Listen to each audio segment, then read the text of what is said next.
Unlock the power of your mind. This is Provocative Enlightenment with Eldon Taylor. I appreciate both you and Dr. Bob joining us, but I'm going to turn now to Dr. Curtis. She's a student, a former student of Holos University. As we said at the top of the hour, she did her dissertation on spirit communications, experiments with mediums. And I've looked at a lot of dissertations. I've attended many oral defenses. This is a very well done dissertation. Tell me, what's it like, Dr. Curtis, to be a student at Holos University? Well, I will say that it is a great combination of both structure and flexibility, and it combines dynamics with the opportunity for personal spiritual growth. Now, I don't want anybody to think that this is a university where you mail in your $50 and get your diploma. I can assure you that it is not. I mean, it's got the normal. It's 60 hours to get your doctorate, 60 or 61, and it's 36 hours to get your master's. And there are a number of core required courses, and some of those are teaching the skills that Anne was talking about. There's a course in literature review, so you can understand how to read the literature and get what you need out of it. I think it's important that the leadership of the university came from academia, so they understand the rigors of academia. But every administrator and faculty person is also working on their own spiritual growth, and that's that's why all of us students come there, is because we want that combination of the academics with continuing with our own personal growth. All right, let's do this then. I think you've answered my next question in that answer. I was going to say, why did you choose Holos? But I think you've given us a pretty good look at that. So why did you then choose the dissertation topic that you chose? Well, it's interesting because it took me a while to figure out what it is I wanted to do as I attended Holos, and because doing a dissertation is such an enormous commitment of time, and I'm in my late 50s now, and so I am at a point in my life that I'm unwilling to spend a lot of time doing something that I'm not really interested in. So I waited for something to emerge. I am an amateur medium, and I wanted to see what was possible under this extremely strict protocol. And I met Dr. Julie Beischel, who is the founder of a lab called Windbridge. They're in Arizona, in Tucson, and she is dedicated to psychic research and mediumship among them. And I met her when she was speaking at a Society for Scientific Exploration conference, and talked to her about doing a study based on some protocol that she had developed, but doing some modifications of that. She was enormously supportive. She helped me to believe that it was possible to do this study. And because I am an amateur medium, it matters to me what we can find out about this process. Okay, well now, the magic of numerical significance was not achieved in the study. So by that I mean we didn't get our .05, and yet you suggest that there was significance for some of the mediums. Please provide an example of a couple of what you mean by that. Okay, let me first do just a tiny bit about the statistics, and then I'll give you some anecdotal examples. Sure, My actual study was 24 readings. There were 2 measures, and can I just first back up and say, when I say that this was a rigorous study, there was a very strict protocol. It's called quintuple blind, which means that my 2 research assistants, me, the medium, and the sitter, the person who wanted to contact someone in spirit, who I call the discarnate, we were all blinded to different information. One of my research assistants recruited the sitters. So the only thing the medium who was participating in the study and I knew at the beginning of a reading, and we did the readings over the telephone, was the first name of somebody in spirit, the discarnate. So let's say, so the way we did this, Eldon, is suppose that you wanted to communicate with your mother, and I wanted to communicate with my sister. So we would have, at one reading, the medium would have your mother's first name. At another one, they would have my sister's first name. That's all. Neither the medium nor I knew who the sitter was, the relationship to the person in spirit. So what would happen is the medium would do each of these two readings on two separate occasions. You and I would both get the same two transcripts. Then we would each pick which one we thought belonged to us and give it an accuracy rating. So my statistics were to compare the accuracy rating of the real reading to the paired reading. That was one statistic. And then the second statistic was for the sitter to pick the one that they thought was their real one. So right. Now, that paired reading study, idea, I'm sorry, but that paired reading idea, that's very, very similar to what Ray Hyman suggests with his skeptics. Is that correct? Yes, exactly. And, I mean, this protocol is absolutely designed to eliminate any kind of sensory input or cueing or fraudulent behavior or any of those things. I mean, right. I just ask your listeners to think about, the medium is given the name Mary. That is it. And then they do a reading. So in some ways, it's remarkable that there's any information that fits. Correct. But the fact Correct. that Now, there is tells Ray, me that there must be something going on.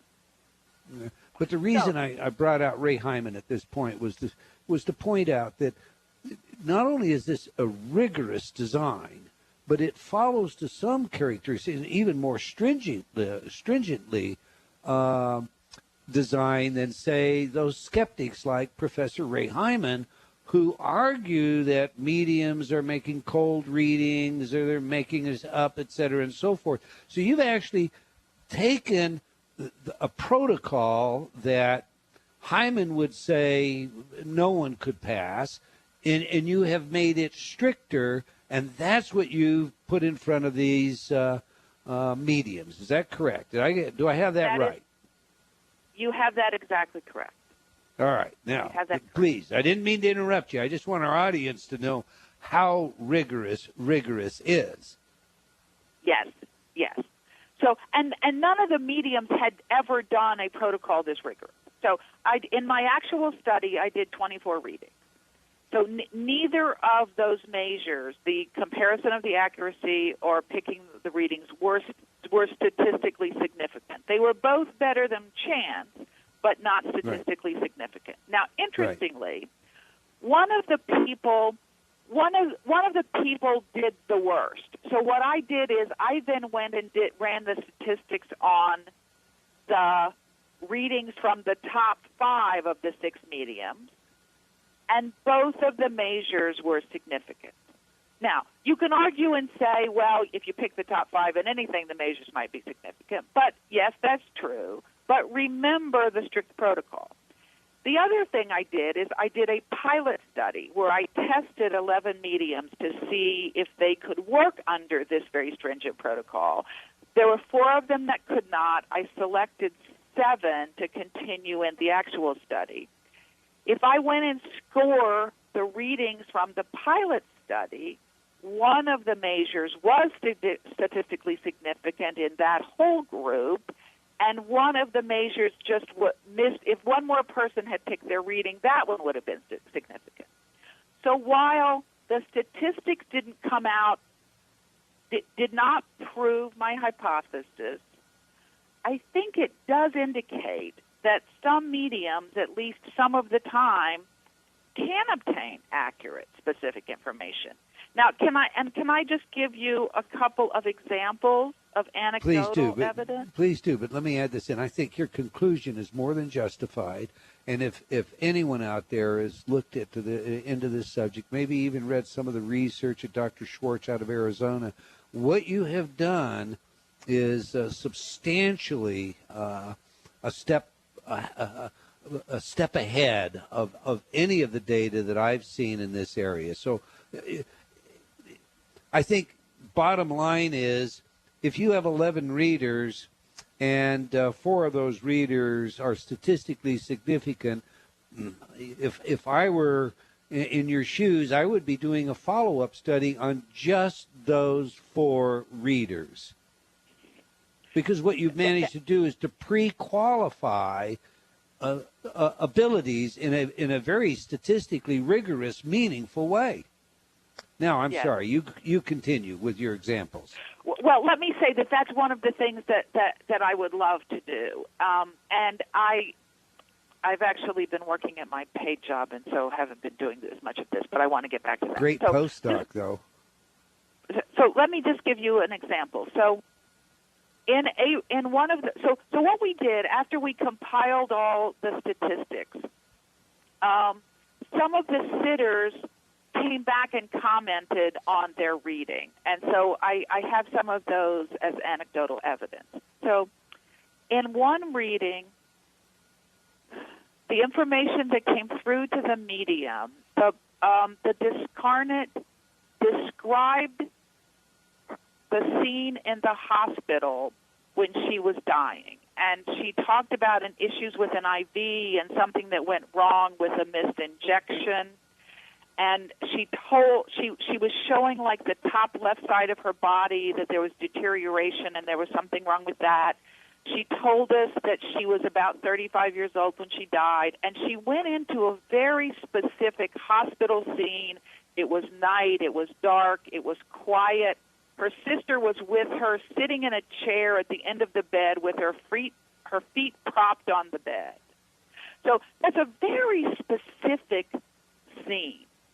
Mm-hmm. So we went back and asked the sitter to confirm this. And after this was all done, I was saying, I wonder if the sitter was the sister. Well, the sister was actually her brother. The sitter was the brother, but he went back and confirmed with his sister that it was exactly accurate with the scene, that she died of lung cancer, that something did go wrong with missed injections and infections. And so I think I cannot imagine what the statistics are for someone pulling this scene out of the air and sending it to the sitter whose sister died exactly in this way. Yeah, the probability based on a name. And to remind the audience, I mean, you have a name, Mary, and you come up with this entire scenario just based on that name. And you're doing it cold. Here's the description. And then the description is being read by somebody else. It isn't like you're even interacting with the individual. Have I got that right? Yes, exactly. So, I mean, statistically, you're the math major, but the probability of that in German would be Max Nick. Yes. And what's interesting, too, is just if for those people who have had readings with mediums, sometimes the information is very symbolic. It's not – so just in another case, just as an example, the discarnate showed the medium airplanes, pilots, and then the Blue Angels, the Navy Flight Squadron. Mm-hmm. So all we do is write that down. Well, the sitter came back and said, this was my mother, and she was a nurse in the Navy. So sometimes the information that gets conveyed is very symbolic. Let me ask you this. I play devil's advocate on these kinds of things very often because it's important that we put as much light as we can. And we're going to have the Michael Shermers or the Ray Hymans or someone say, well, symbolic. That's like the cherry-picking notion that you had earlier. So let's just stop there for a second. Let's think about the one that was just very specific. If an individual today wanted to find a medium and wanted to be, comfortable that this medium could give them something more than relative this, that, and the other that may be interpreted. How would they go about doing that? Well, the best way, as in every field of life, is to get a referral from somebody you know. But not all of us have somebody who can give you that referral. So I actually used a specific site from which I recruited my mediums, and that site it's developed by a man named Bob Olson, and the site is called bestpsychicmediums.com. Do you find that to be a reliable site? Yes. Well, That's then repeat the site it. that I use for recruiting my mediums. All right, then repeat it so our audience has that information. It's Best Psychic Mediums, mediums with an S.com. They're all professional mediums. Bob Olson is somebody who also has great interest in mediums, and he has developed his own specific protocol for testing them. So everybody who's listed on his site is a professional medium, and he has tested them. And I use that as a starting point I sent emails to lots of mediums on that site to see who was interested in participating in a scientific study. Again, I particularly enjoyed your study, but now I'm going to juxtapose you against the Hymans and the Shermans and ask you very directly, what do you say to the skeptic that says your hypothesis demonstrated that there indeed is only coincidence, that there is no such thing as a medium talking to the dead? Well, I would say that if you go back to this very strict protocol, I think that the fact that they got any information at all is remarkable. The other thing I would say is that because we do not know how this phenomena works, we don't know exactly what controls are helping and what controls are hurting. And after sitting and listening on the phone to over 50 readings, what I would say is it seems to me that the mediums either fairly quickly get the person and get very specific, applicable details, or sometimes they didn't get the person at all. The other thing that seemed to happen based on feedback from the sitters is the readings sometimes seem to be a mixture of the person in spirit that they wanted to contact and other people in spirit. Because some of the sitters would come back and say, the cause of death wasn't my father, who's the person I wanted to talk to, but it was my brother. So what I will say is that we are attempting to apply a rigorous scientific process to a phenomenon that we do not understand. So I think you did that very successfully, however. We're almost out of time. Sorry. I'm sorry, but we are almost out of time. Could you have done your work very quickly somewhere other than Holos University and turned out the quality that you have quickly? Not that I know of. I don't know of any other place. I don't either. Where can everybody see your dissertation? They can see it on the Holos University website. It's Holos, and that's HOLOS university.net/dissertation. And it's called Spirit Communication Experiments with Mediums. There's also a great bibliography for people who are interested in reading not only about mediumship but about psychic research. Yeah, it's a great resource. I'm going to suggest all of you go there, take a look. There's many, many great subjects, great papers. Do check out Holos University. I'm sorry, but we've come to the end of another hour of Provocative Enlightenment. I don't know where time goes, but I want to thank you all for being with us today. Wherever you are in the world, until next time, I want you to remember, believing in yourself always matters.